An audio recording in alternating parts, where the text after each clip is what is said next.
มาส่งถึงพี่น้องผู้ปันแห้งเสียงขาวเขาดังมดดังเสียงอยู่เขาวันเมื่อได้ก่อตกมาอยู่ในวันที่26เดือนธันวาคมปี2025เฮาข่าวมาพบทบกันในข่าวย้ำวายวันจอมกันค่ะตอนตาในข่าวย้ำวันเมื่อได้ก่อข่าวเลยยี่บ่ตั้งหัวข้อข่าวซึกมันกั้นจันอ่อนยิงปลายเพซึกอายุไปถึงคาตาย8เสียมกะอยู่ตายปะเมเลนองตั้งเจ้าจ้างป้า1หิมวันหน้าไอ้ขันในนั้นเสติมาต่างถึงในพี่น้องผู้ปันแห้งเขากว่าอยู่เขาก้นวาน3ก็มีลูกแล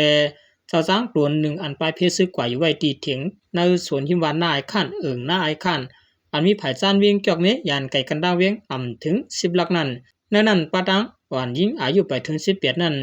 ยาซึกมันกั้นจันอุลายเสขาตาย8ในข่าว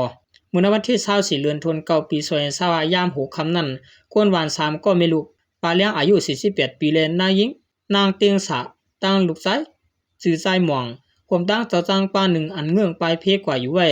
ซุ่มเถียงในสวนอันยานไก่กันดังวานหน้าไอ้ข้านหมอกครึ่งลักก็เป็นนางเตียงสาและทุกยาจุมซึกมันกันจันอุลายเสขาตายเจ้าจ้างแลอีกตั้งก็เปลี่ยนเมน้องใจมันก็เลยถูกยายืดตายป้าเถียงว่าในข่าวเกี่ยวเลยร้องในเลียงข่าวในปืนตีลาดว่ามือว่ากลางวันนั้นซึกมันในหอดเพียวที่วันหน้าไอ้ข้านเสที่ว่านั้นกวนวันเขาอ่อนกันไปเพบางตึกกว่าใครจะมดนั่นเสกึดไว้3ก็เมลูกแลเจ้าจ้างป้า1เลยกึดเปิดตาติลุมลาตัวถึงเจ้าเสียอันอยู่ลีในวานั้นในเย้า10ลัดเทียงว่านั้นมีลูก3ก็นั่นก็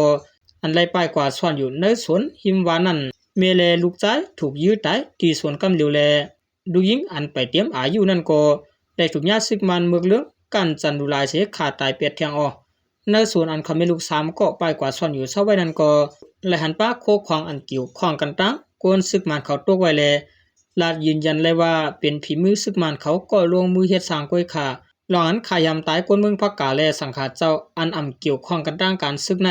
จุ่มเลยก็ย่อตื่นถูกดีเป็นละลาดนี้หนังไหนนอกหรือเสียในก็เมื่อวันที่25เดือนธันวาคมปี2025เมื่อวานในก็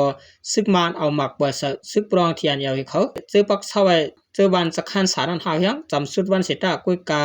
ลองตุ้มตื้อและลองดูซุ้มตีวันนั้นแต่นี้เลยหูจอมหนังในข่าวว่าครับตันดาข่าวเงาหูในก็ข่าวและปืนออกมาติงเอาเลี้ยงหุ่นบ่เขาเตรียมต่างไว้มีหนังในข่าวกวนวันกวนเมืองเขาในไล่คำตามพิซึกและลองปีกกินมาหลาย10หลายปานเย้ายังไปจ้างป่นรอดเลยในค่ะเลือสุดมาย้อนสัววิ่งเงินควันงอกเจอเขาวัดติลีดีสุกติกัดเย็นสิกำข่าวมาสูงต่างเสียงค่ะ